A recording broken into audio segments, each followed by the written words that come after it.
Have you ever heard a story so magical it feels real?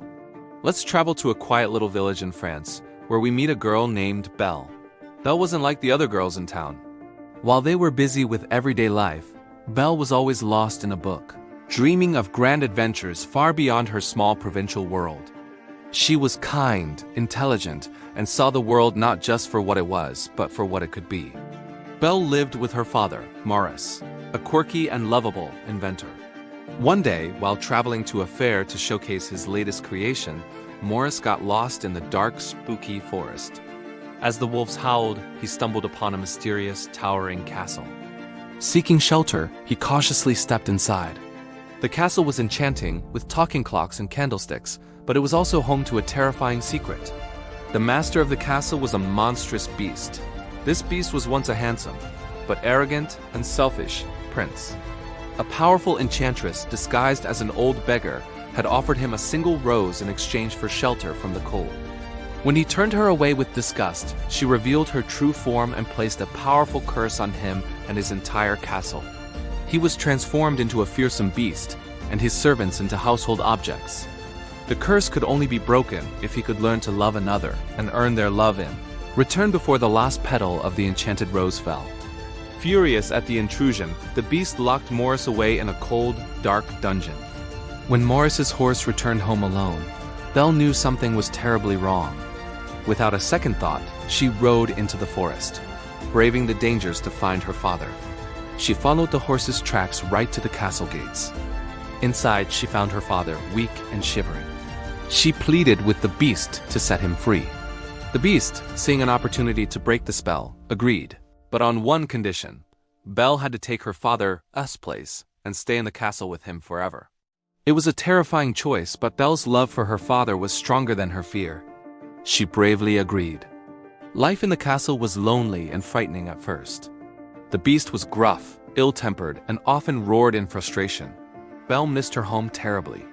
But the castle's enchanted staff, like the charming candlestick Lumiere, the stuffy but good-hearted clock Cogsworth, and the motherly teapot Mrs. Potts, did everything they could to make her feel welcome. They saw Belle as their only hope. Slowly, things began to change. Belle started to see past the beast's frightening exterior.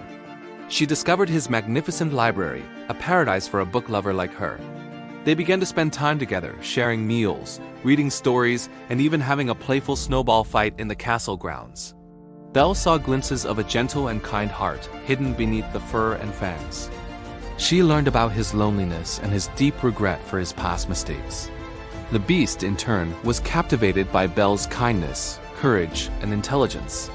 He started to change, learning to control his temper and be gentle.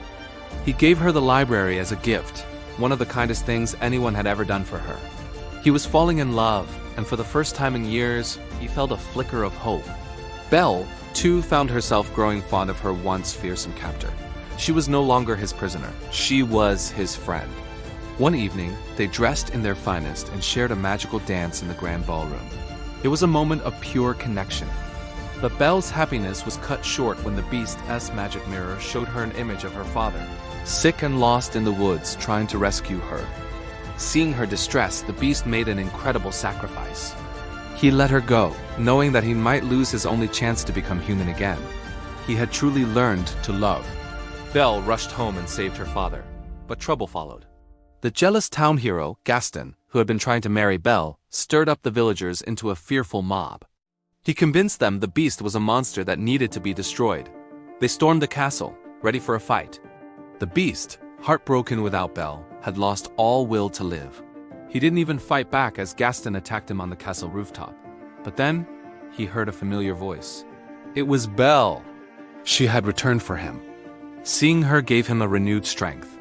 He fought back, easily overpowering Gaston, but spared his life, proving he was no longer a monster. But in a final act of cowardice, Gaston stabbed the beast in the back before falling to his doom. Belle rushed to the beast's side as he lay dying. The last petal from the enchanted rose fell. "Please don't leave me," Belle cried, tears streaming down her face. "I love you."